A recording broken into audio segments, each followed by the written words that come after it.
Welcome everybody to the Poke Battle Network. I'm SosaFlow, and today I'm taking a look at BTW's It's Greg's World. Now, BTW is hosting monthly metas that are restricted, all CP 1500, and they host one tournament every month. This month, it is going to be this Sunday, and It is Greg's World is super fun. So be on the lookout this Sunday. I'll have the link to the challenge tournament down below for you. So be sure to click on it, and there's also the Discord link there as well, as we are going to look at It's Greg's World now. It's Greg's World starting off with the Dragon, Fairy, Fighting, Water, Grass, and Fire type Pokemon. Those are what's going to be allowed on this meta. So you see, it might be a little RPS, but with the additions of Fighting and Fire, or Fighting and Fairy and Dragon, not so much RPS. Be on the lookout though, there are bans, as some of the top meta Pokemon have been banned. You've got Shadow bans, so Shadows are out. You've got Megas bans, so Megas are out. Now you've got Charizard, you've got Pelipper, you've got Toxapex, you've got Tentacruel, Mantine, Sneasler, are all banned from this meta. Those are some really top tier Pokemon, but there has been an opening for other Pokemon to play, and it helps you dive deeper. And that is what I love about metas like this, is that it's not the top 10 Pokemon that you can just build your 6. You can deep down, go down into the top 20.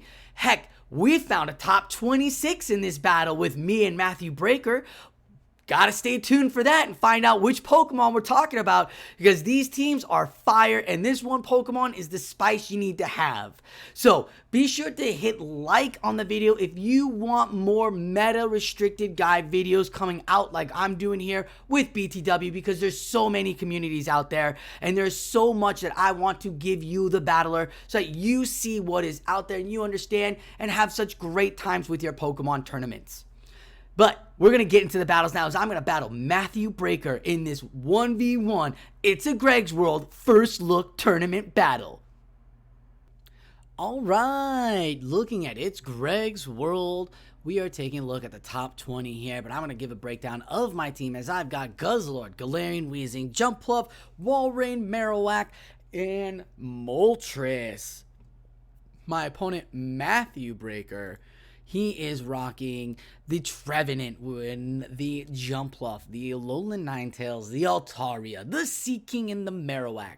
So we're going to battle it out here, as I'm going to break down the top 20 on this meta and go a little further in some spice. But you got number 1, Trevenant, number 2, Sneasel, Hisuian, number 3, Tropius, Jumpluff is number 4, Galarian Weezing, number 5, Altaria 6, Abomasnow 7, Araquanid 8, Ninetales Alolan Style 9, and Quillfish at number 10. Now looking at number 1, Trevenant, it takes on Victini, Medicham, Venusaur, Weezing, and Hisuian Sneasel. Now it's got a 100% rating, like 100% rating. It's pretty good. It's spammy, flexible, has access to the Shadow Ball, has access to the Seed Bomb. Now gonna lose to some of those bug typings, right, with Araquanid.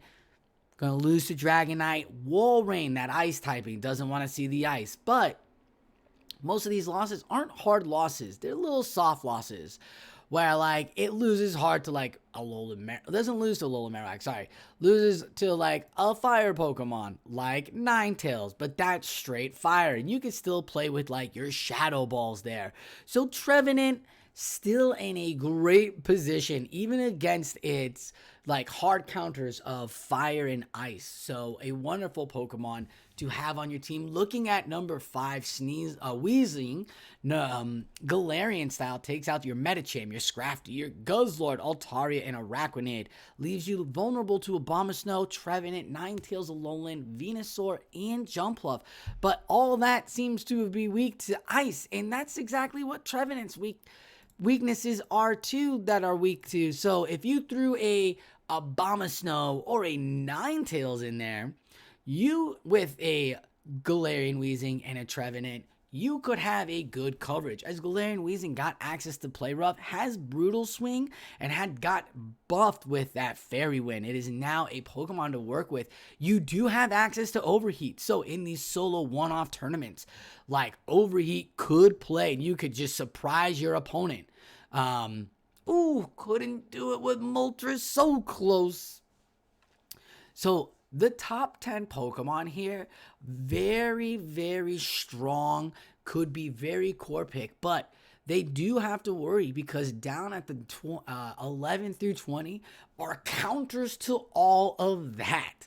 So looking at that, at 11, you've got Medicham sitting at 11 with that counter for against the Ice and the Ice Poke Punch against the Trevenants and the Jumpluffs and the Dragons that are out there. So yeah, Medicham at 11. Moltres with the Wing Attack and the Sky Attack at 12. Walrein with the Powder Snow access and the Icicle Spear. Dragolgi comes back into play, has access to that Outrage and Dragon Tail. Jellicent number 15. Hex, Surf, and Shadow Ball. Mwah, love the fact that Surf is here. You've got a Alolan Marowak at number 16, Dragonite at 17, Salazzle at 18, Guzzlord at number 19, and Scrafty at 20. Now, this meta allows you to dip down deep here and pick some Pokemon like Guzzlord, like Marowak, like Dragonite, and those are actually good core picks to have because they do put up hard walls against what is at the top 10. And in situations where you're going into a tournament where there's not that much information, there's not that many videos out there, there's not a lot discussed, you can find something that's as spicy as a Sea King or a Guzzlord. By all means, learn how to play it. It is so exciting when you can bring it because no one will know what to expect. They can't PV poke sim this. They are at home. So in this tournament on Sunday, you will have an opportunity here to play with some spice Pokemon as you see down below in the 20s.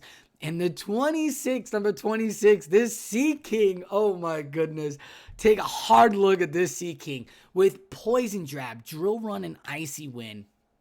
Sea King here is your top-notch spice. I'll put this at number 1 on spice. Should be on everybody's team. If you don't see it on somebody's team and you have it, you're in a really good position because the coverage here is out of control. Not just like the wins and losses coverage. I'm talking about the access to Icy Wind to get you shield pressure to lower the damage, or a Drill Run, again, another shield pressure move against those fire types, those ice types themselves. You've got your poison jabs. Oh, to hurt those fairies, to hit that grass hard. So much utility in this Sea King. Now, it's going to require 3 elite TMs. You will need a fast TM and 2 charge TMs, but they will be worth it. And if you don't have a Sea King built already, this is your sign now to build one. This is your wake-up call to build one. Sea King now is a very valuable Pokemon, all elite TM'd. You should have one by now. We've been talking about it for 3 years. Elite TMs have been around for the beginning of GBL. Like, this is the time to build your Sea King. As you see the Drill Run putting that pressure down on Walrein. So go out there, build the Sea King. I think it's just a great Pokemon to have here in the meta. I'm going to take a little nod at 28. You get the Rayquaza up in there with that Breaking Swipe. So if you made that trade and you got your Rayquaza with Breaking Swipe, Rayquaza with access to Hurricane, doesn't really take much of the main meta, loses to most of the main meta. But if you want to play with Rayquaza, by all means, play with Rayquaza. We're going to take a look back up at the Ice Pokemon of this meta, as I feel Ice is going to give you the best coverage, as those 3 Pokemon of Abomasnow, Ninetales, and Walrein are all interchangeable, and you can put them in to fill in the spot that you need coverage. So if you build a team and you're like, oh my god, I'm super weak to water Pokemon, you can change your Ice Pokemon to have that water coverage. You're like, oh my god, I need a Dazzling Gleam, or I'm super weak to Fairy. Well, you can go, and there you go, Ninetales, because Ninetales is the best Fairy user out there. If you're like, oh, I need tank. Oh, I can't take a hit. I need something to soak up energy. Bam, here comes your wall rain, and it'll throw off those earthquakes. The ice typing in these top three, so good, so strong, and utility-wise, great coverage all around. So as you've been seeing, Matthew Breaker has been whooping me in these battles, and we'll put up his team right here as you'll see my team versus his team, and that way you can get an idea of what teams people are trying to run and what the ideas were behind them, as we're just going to shoutcast this next matchup. The idea behind the Guzzlord for me was it's dark typing. You don't see a lot of dark typing, so the access to crunch was great, but I need 2 moves on it.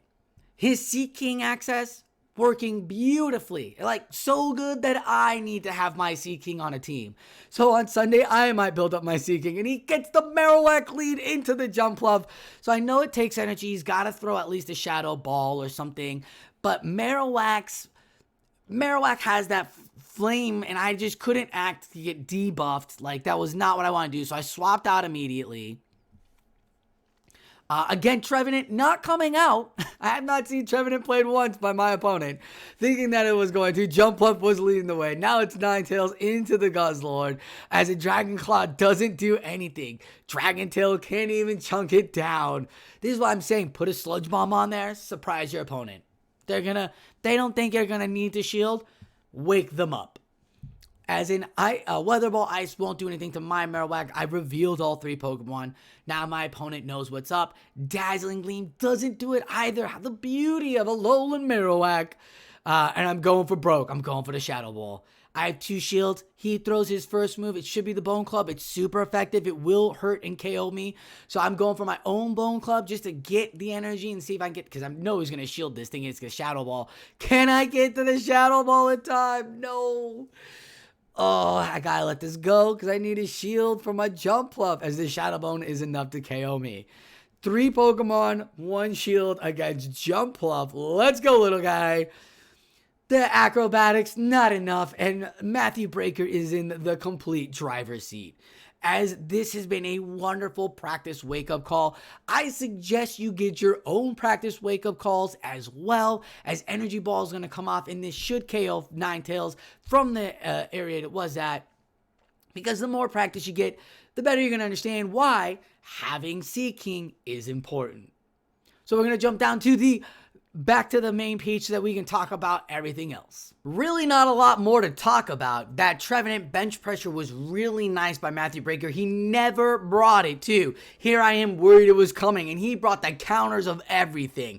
That Altaria tore through my entire lineup, and that Sea King, like, Elite TM immediately. Elite TM immediately.